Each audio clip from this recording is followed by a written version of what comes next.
ಇವತ್ತು ನಾವೊಂದು ಸುಂದರವಾದ ಹಳ್ಳಿಗೆ ಹೋಗಿದ್ವಿ. ಹಾಗೆ ಅವರ ಪ್ರತಿನಿತ್ಯ ದಿನಚರಿ ಹೇಗಿರುತ್ತೆ, ಹಾಗೆ ಏನೆಲ್ಲ ಕೆಲಸ ಮಾಡ್ತಾರೆ ಅಂತ ಕೇಳಿ ಕಲಿಯೋದಕ್ಕೆ ಪ್ರಯತ್ನ ಪಟ್ವಿ. ನಮ್ಮ ಹಳ್ಳಿ ಜನ, ಹಳ್ಳಿ ಜೀವನ ಇದೆಲ್ಲ ಎಷ್ಟು ಚೆನ್ನಾಗಿರುತ್ತೆ ಅಲ್ಲ. ಹಾಗೆ ಹಳ್ಳಿ ಜನದ ಮನಸ್ಸು ಕೂಡ ಅಷ್ಟೇ ವಿಶಾಲವಾಗಿರುತ್ತೆ. ಇವತ್ತು ಇವರೆಲ್ಲ ಸೇರಿ ನನ್ನ ಕೈಲಿ ಹಾಲ್ ಕರೆಸ್ಬೇಕು ಅಂತ ಡಿಸೈಡ್ ಮಾಡಿದ್ರು. ಅದಕ್ಕೆ ನೋಡಿ ಹೆಂಗ್ ನೋಡ್ತಿದ್ದಾರೆ ನನ್ನನ್ನ ಅಂತ. ನಾನು ಕೂಡ ಖುಷಿ ಖುಷಿಯಾಗಿ ಹಾಲ್ ಕರಿಯೋದಕ್ಕೆ ಅಂತ ಹೋದೆ. ಮೊದ್ಲಿಗೆ ತುಂಬಾನೇ ಭಯ ಆಯ್ತು, ಹಸು ಎಲ್ಲಿ ಒದ್ಯತ್ತು ಅಂತ. ಆಮೇಲೆ ಹಸು ಸುಮ್ನೆ ನಿಂತ್ಕೋತು, ನಾನು ಕೂಡ ಹಾಲ್ ಕರೆದೆ.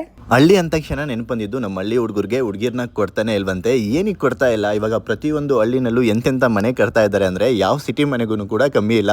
ಮತ್ತು ಪ್ರತಿಯೊಂದು ಮನೆಯಲ್ಲೂ ಕೂಡ ಕಾರ್ ತಂದು ನಿಲ್ಲಿಸ್ತಾ ಇದ್ದಾರೆ. ಇಷ್ಟೊಂದು ಅನುಕೂಲವಾಗಿದ್ರೂ ಕೂಡ ರೈತರು ಮಕ್ಕಳಿಗೆ ಏನು ಕೊಡೋದಕ್ಕೆ ಯಾಕೆ ಹಿಂದೆ ಮುಂದೆ ನೋಡ್ತೀರಾ ಅಂತ ನನಗಂತೂ ಗೊತ್ತಿಲ್ಲ. ನಿಮ್ಗೇನಾದರೂ ಗೊತ್ತಿದ್ರೆ ಕಮೆಂಟಲ್ಲಿ ತಿಳಿಸ್ಕೊಡಿ. ಇಲ್ಲಿಂದ ನಾವು ಹೋಗಿದ್ದು ಟಾಮ್ ಬ್ರಿಡ್ಜ್ ಅಂತ ಕರೀತಾರೆ. ಇದು ತುಂಬಾ ಚೆನ್ನಾಗಿದೆ ಪ್ಲೇಸು. ಈ ಜಾಗನ ನಮಗೆ ತೋರಿಸಿದ್ದು ನನ್ನ ಹಿಂದೆ ನಿಂತಿದ್ದಾಳಲ್ಲ ಅವಳೆ, ತೇಜಸ್ವಿನಿ ಅಂತ. ಥ್ಯಾಂಕ್ ಯು ತೇಜು, ಇಷ್ಟು ಸುಂದರವಾದ ಜಾಗನ ತೋರಿಸಿದ್ದಕ್ಕೆ. ಸಮಯ ಒಳ್ಳೆಯದೇ ಆಗಲಿ ಕೆಟ್ಟದೇ ಆಗಲಿ ಒಂದು ಪಾಠವನ್ನಂತೂ ಕಲಿಸುತ್ತದೆ. ಒಳ್ಳೆಯ ಸಮಯದಲ್ಲಿ ಎಲ್ಲರೂ ನಮ್ಮವರಾಗಿದ್ರೆ, ಕೆಟ್ಟ ಸಮಯದಲ್ಲಿ ನಮ್ಮವರೇ ಬೇರೆಯವರಾಗಿ ಬದಲಾಗುತ್ತಾರೆ. ಕಾಲಕ್ಕೆ ತಕ್ಕಂತೆ ಬದಲಾಗಬೇಕು ನಿಜ, ಆದ್ರೆ ನಮ್ಮ ವ್ಯಕ್ತಿತ್ವವನ್ನು ಯಾವತ್ತೂ ಬದಲಾಯಿಸಬಾರದು. ಎಲ್ಲರ ದಿನ ಶುಭವಾಗಲಿ, ಎಲ್ಲರೂ ಖುಷಿಯಾಗಿರಿ.